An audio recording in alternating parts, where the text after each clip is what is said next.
Okay, so we have some games going right now. We have, oops, I thought I was recording, but it corrected. So now I'm recording, and we have UC Santa Barbara 11-7 over UC San Diego in the Big Western. They have to take on Hawaii in elimination match. So that'll be at 7:10 Pacific, 5:10 Hawaiian time.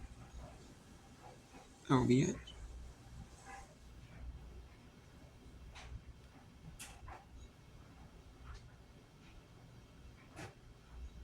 And then we will have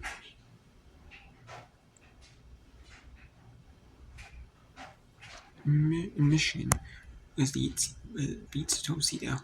Purdue as the host for this year's tournament. Michigan and UCLA, number 10 UCLA will play in the final tomorrow. Their single elimination in the Big Ten is the Power Conference is over. We have Eastern Kentucky 9-4 sits in the East Center. North plays North Florida. Princeton 5-1 over Harvard. Top of 7th, they'll play Columbia tomorrow in an elimination match. They'll be down to 2 teams. 3 tonight because they played 2.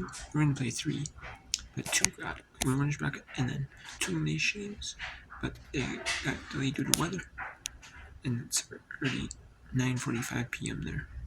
So, and then we have CLU 8-2 over Utah in Louisiana Liberty 1-0. We have San Diego State 1-0 with that. We won't show any of that really. We want that one. I do all these games are on the 6th. On the 6th, top of the 7th in Harvard Princeton. Actually, let's bring it to Harvard Princeton. This game is just getting ready to end here. We want to show you your Princeton getting the victory on Harvard here.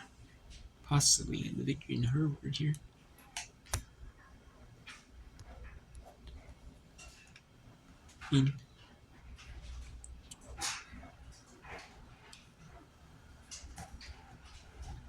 And they're going to hold the runner on 3rd. Actually, we'll take it to Louisiana Tech Liberty. Here, I was watching a little bit of that earlier. Well, in the last part, I was trying to record, but so we'll see. We'll keep it here. Actually, we'll keep it this one because Princeton has runs to give up. They can give up a few runs, 3 to be precise, but do they want to? No, not really. But can they play some outs? Absolutely. And some runs? Absolutely, they can. So this one, Liberty now is on 2nd and 3rd now. Louisiana Tech.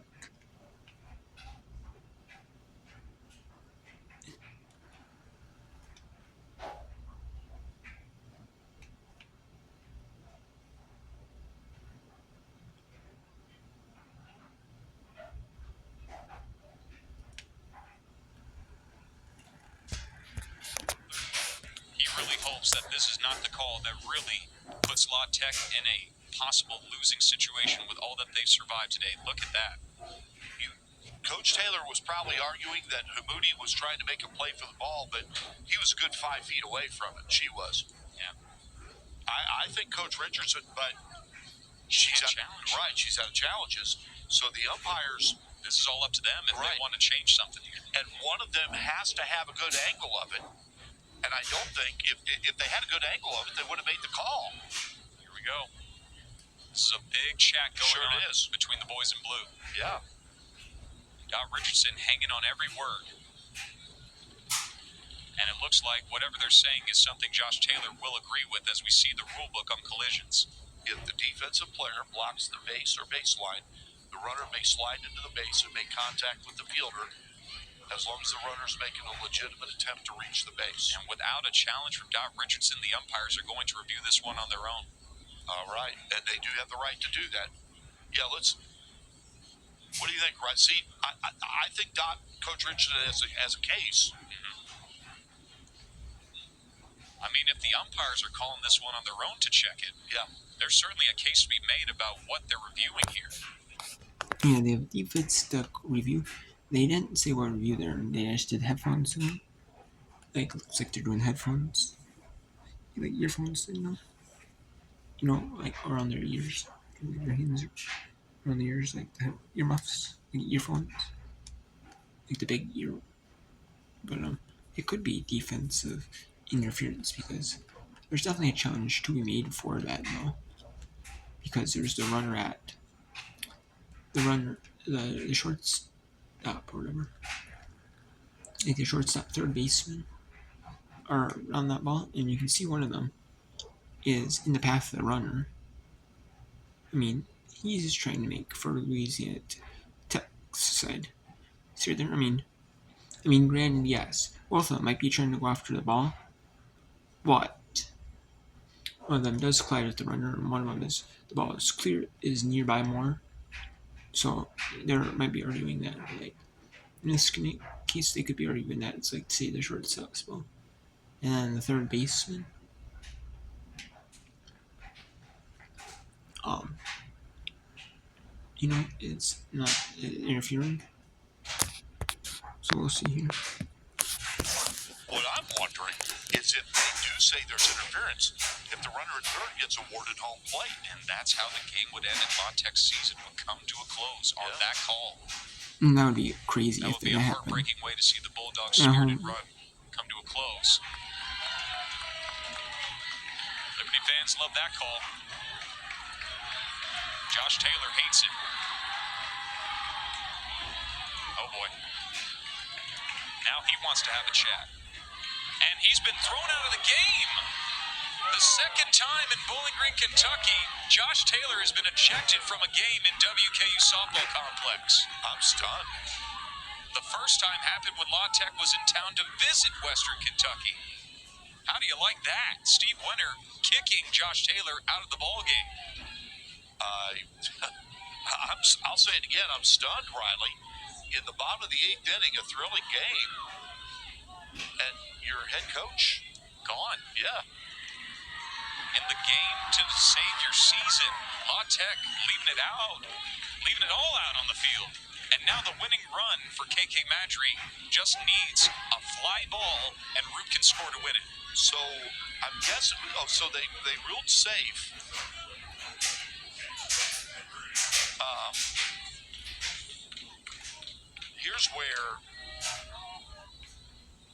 Here's the part I'm confused on, Riley.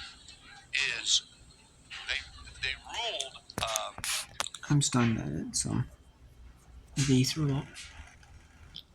But I'm kind of stunned by that. They threw it out, but it is what it is.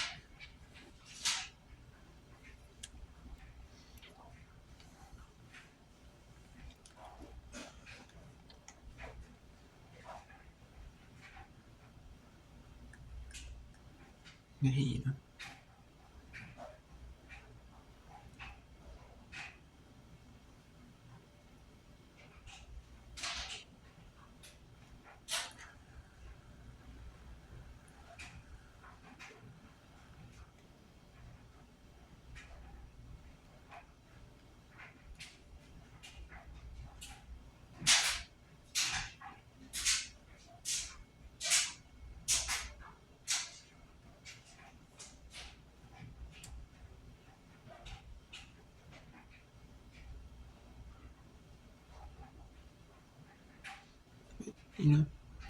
I just kind of understand that they threw him out of the game, Josh Taylor, the head coach for Louisiana Tech. I'm surprised because, they think he was like trying to like argue with the call, maybe, but Still only one out after all that mess. Well, they're going to pitch to Madry even with the base open because the on-deck hitter is Paige Dorr. Yeah. Dorr already with one RBI extra base hit standing on deck, and Liberty still with only one out. As that ball gets away, but Root holds off. I can't get over that. That just bizarre. Wow. It's crazy. Yep. But this game having everything. It is. It's a buffet of brilliant moments. Crazy turns, wild sequences, and does it all come to an end here with KK Madry just needing to drive the ball far? If she gets a good pitch, 3-0. would be surprised if Martin throws a strike here. Another part of this, walk, and you've suddenly got a force out at home. You do. So that's what La Tech is gearing up for if they don't throw to Madry here. They will get a ground ball and can make a throw home to get the out, as that's a strike. And Madry was obviously taken the whole way. Yeah. What can she do in this thrilling elimination game to see who faces Jacksonville State in tomorrow's championship here in Bowling Green? The 3-1. Swing and a miss. Big pitch from Martin. Credit to Martin. She's coming after her. Yes, she is. Beautiful change of speed offering. Yeah, that was a good Against a pitch. 400 hitter with speed. Does Martin have another big throw in her? Liberty needing a run to win it. And that misses. Madry is on, and the bases are loaded for Paige Dorr. Dorr taking a moment to collect her thoughts before she comes up there. The way she runs, getting, like you said, you got the force out at home, but getting her in a double play is going to be a very big challenge. Nick said, La Tech's infield playing up, so they can, if they get the ground ball, make a throw home, or Snyder doesn't. Yeah.